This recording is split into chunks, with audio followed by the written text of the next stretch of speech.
Woo, baby. Can you smell it? It's so good. Welcome to a space where healthy food not only makes you feel good, it warms your heart and soul with love. Learn how to turn local organic produce into mouth-watering meals that nourish your body and soul. This is the art of cooking from the heart. We're going to do sauces now. Is that okay? And these are my two favorite. I don't want to call them salad dressings, but they are. But there's so much more than that. I use them on everything. And actually, I use both of these as a sauce on vegetables and rice and other dishes way more than I use it as a salad dressing. I'm going to talk to you a little bit about these sauces because we're doing a little cleanup right now. The Caesar salad dressing that we use here at Giving Tree Cafe is one of my all-time favorite sauces. And one of the reasons is, even though we don't try to mimic things with meat in them, it's amazing how close this dressing tastes to a traditional Caesar salad dressing. And I love that because the traditional one has got egg yolk and Parmesan cheese and anchovies in it. And of course, we're a vegan restaurant, so we don't use any of those ingredients. And I'm telling you, we nail the flavor, but I'm going to let you decide that in a minute. So I'm really happy with this dressing. And many, many people through the years have said, cooked or not, raw or not, vegan or not, this is the best Caesar salad dressing they've ever had. So I agree, it's just unbelievable. Again, with a dressing like this, if I'm making it at home, usually I put my ingredients in and about half the water, and then I slowly drizzle the water in. But again, we make this dressing a couple of times a day for 15 years, so do the math. We've gone through this a lot.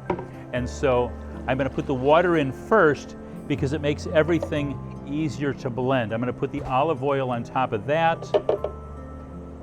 A little bit of lemon juice. This is fresh squeezed this morning. I know a lot of people want to use lemon that comes in that little yellow thing that you squirt. I'm not opposed to that. I don't do it myself. If you need to do that, go ahead. But it literally takes 10 seconds to cut a lemon in half, squeeze it out, and use fresh lemon juice, and it makes a world of difference. And if a couple of the seeds get in there, all the better, because the seed has got all those nutrients and vitamins and all that life force energy and all that, all those enzymes.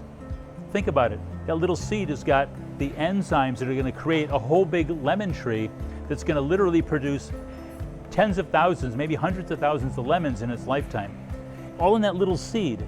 And so imagine the enzymes and that energy that's going through your body by eating those seeds. So when we make ginger lemonade here, for instance, we juice the whole lemon, the skin, the pith, the seeds, the meat, everything is in that lemon juice. So it truly is a whole food. And the ginger, the same thing. We do the whole ginger in there. We blend, we make our own ginger juice, and just add a little bit of agave nectar and a pinch of salt, and that's ginger lemonade. And you guys, it's really good.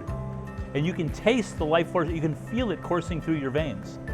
I'm not sure if all of you know this, every single thing that we serve you, except for one thing, we make ourselves. So we make all of our own dressings.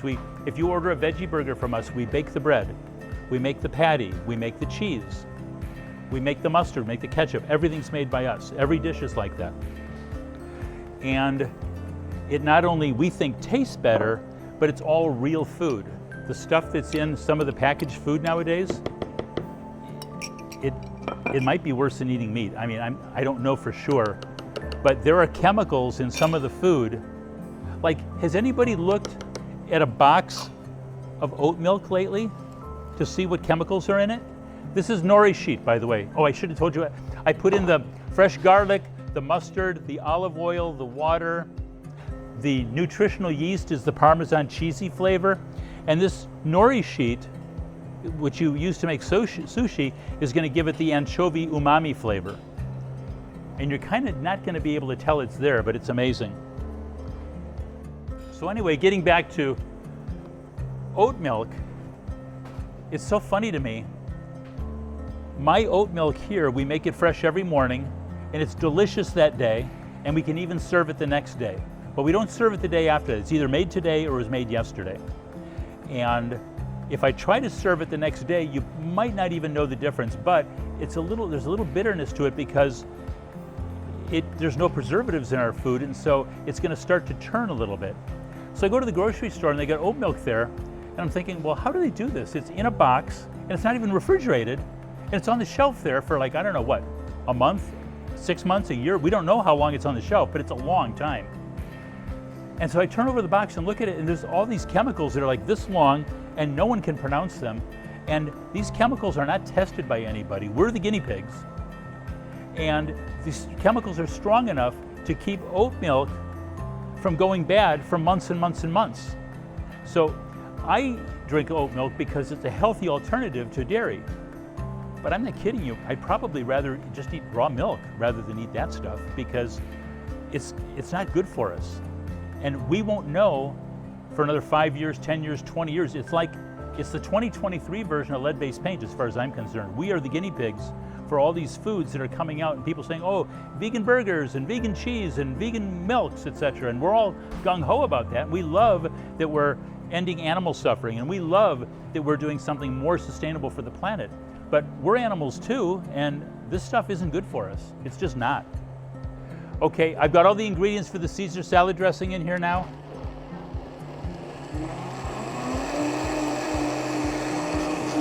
It's literally just 1 minute. This is my favorite dressing on rice and vegetables, which is my main meal that I eat myself. Now I've got 2 minutes to make Korean barbecue dressing.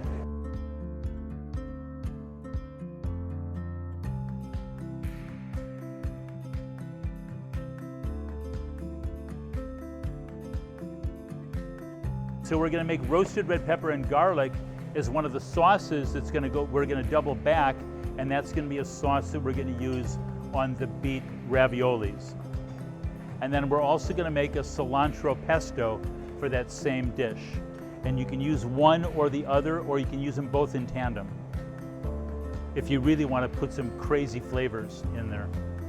But again, this is going to be a super easy sauce. And you just saw it took me like less than a minute to cut up 3 peppers. So what I've done is I've taken 3 sweet red peppers and I've just chopped them up kind of rough. And I'm going to put them in a bowl along with some garlic. You always measure the garlic exactly.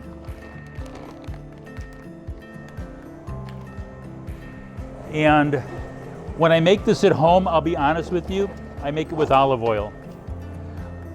We don't cook with olive oil at Giving Tree Cafe because at a certain point it will become carcinogenic. It's a very high temperature, but it does happen. So the only oil we cook with here in the restaurant is coconut oil, which won't become carcinogenic. It won't smoke, it won't burn. But if you want to use olive oil or a combination of 50-50, I think the flavor is nicer, but again, you have to decide for yourself where you're going to be. If you roast this at around 350, 375 and make sure it doesn't get to smoke, I think you're probably okay. Avocado oil might be, I mean, I've seen the articles and I've done a lot of my own personal research, and the jury's still out. It probably is okay, but I can't tell you for sure, so I don't want to tell the world, go ahead and use it. It probably is okay though. I've tried to get it like almost 600 degrees and it won't smoke, so I'm pretty sure it's okay. I will tell you this, coconut oil is so expensive, it's unbelievable. Avocado oil is even more so. There's certain things I just can't do at the restaurant. For instance, some dishes, I make these great dishes and they're fabulous, but I'd have to charge you like $75 a plate because there's so many expensive ingredients in them. So that's a dish that I would make if you came over to my house for dinner, but I can't serve it at the restaurant because our most expensive thing is $16.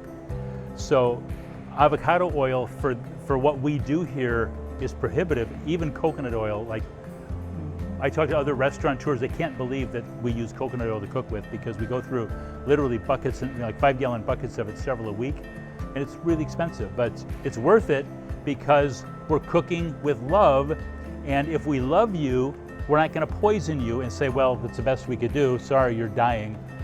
It doesn't make sense, right? So either you're all in or you don't play the game. Does that make sense? At least that's the way we do it here. So we're never going to say, well, we're better than next door, so we're doing a pretty good job. We'll never ever do that. It's either 100% or we're not going to do it. And there have been several things, we've been here a little over 3 years, that I've had to take off the menu because either the product isn't available anymore or you can't get it organically on a regular, consistent basis. And there's more and more of that happening with supply chain issues all the time. So we have to adjust to accommodate, and sometimes things go off the menu for that reason. But I'm not going to serve you something that's not 100% clean. I would rather just take it off the menu and say, well, it used to be here, it's not anymore.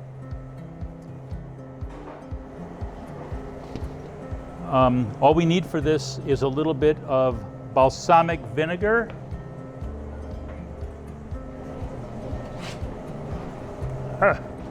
And some coconut aminos. We use coconut aminos instead of soy sauce because we're a soy-free restaurant.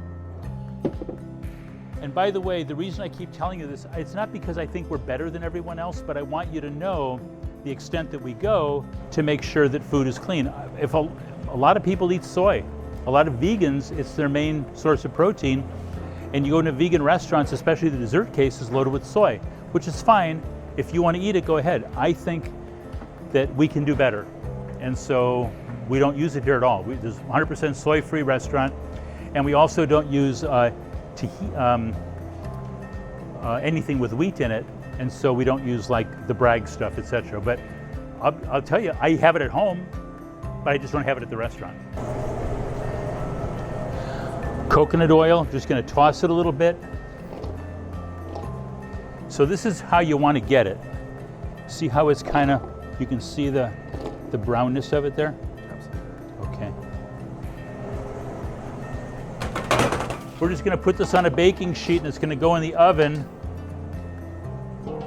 Now, I like to have the garlic on the tray because it'll get a little brown on that side. Okay, that's a different sauce we're working on. Now we're going to do the Korean BBQ sauce. And I'm going to go through the ingredients really quickly. It's salt and pepper.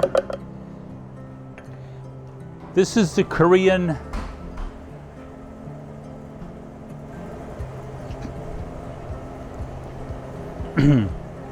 I got a breath of pepper there, sorry. It's that potent. Gochujang. It's the main ingredient in Korean barbecue, and it's amazing. It's a smoky, delicious, spicy, rich flavor.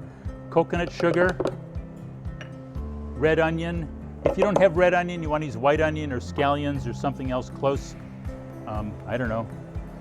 Maple syrup, coconut aminos. Fresh ginger. You notice here we don't use powder. We don't use ginger powder and garlic powder and things like that. Just use the real thing. Now there's some recipes where you have to use powder, but if we don't have to, we don't do it.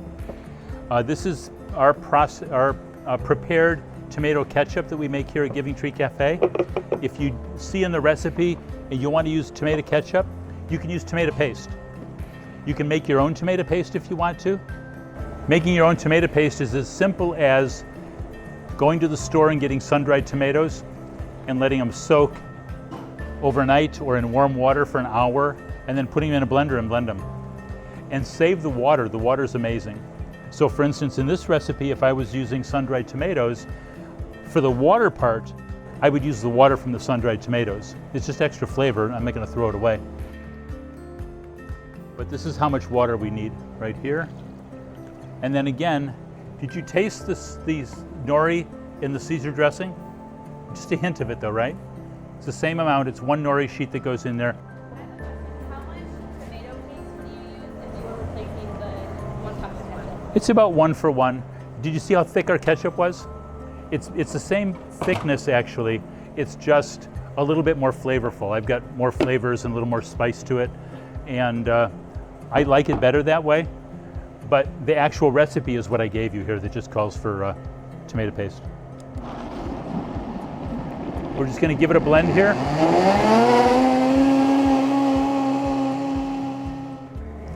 This is very spicy. I'm only going to give you a little bit. If you want more, you're welcome to it. But this is one I would not recommend drinking. It's really good on rice, This is the sauce that restaurants that do Korean barbecue, this is their main sauce, or some version of it.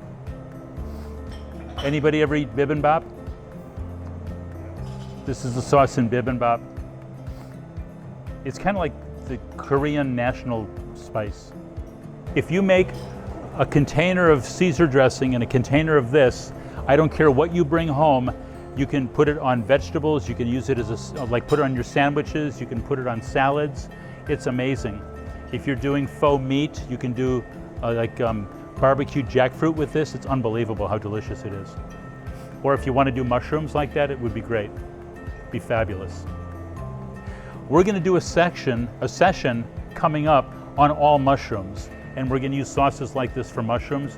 It's crazy good.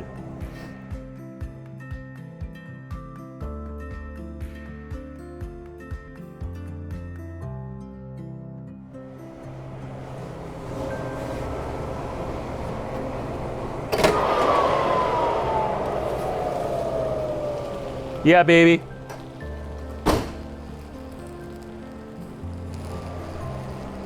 Can you hear that? By the way, you can see the steam here, but there's no smoke, right? So the peppers themselves have got their wetness is cooking away. Now, I normally would do these a little bit more. See how they're a little bit charred there? I probably would do this a little bit more, but we're on a time frame and these will taste amazing. You can tell by the brownness here that these are going to be great. So I'm going to very carefully pop these in here.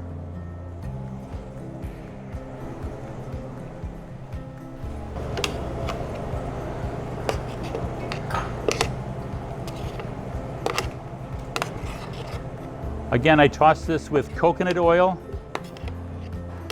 coconut aminos, a little bit of balsamic vinegar, and just a little bit of salt and pepper. So I might add more salt and pepper. We'll see how this works out.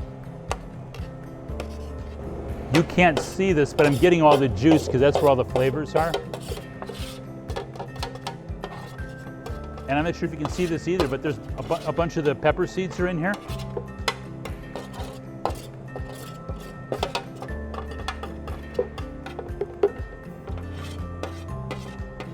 I don't know how beneficial they are now that they're completely cooked and roasted, but they're probably like toasted sesame seeds, right?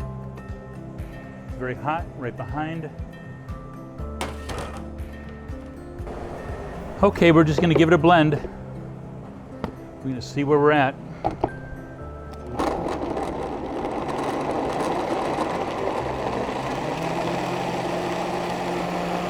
Can you all see how it's spinning?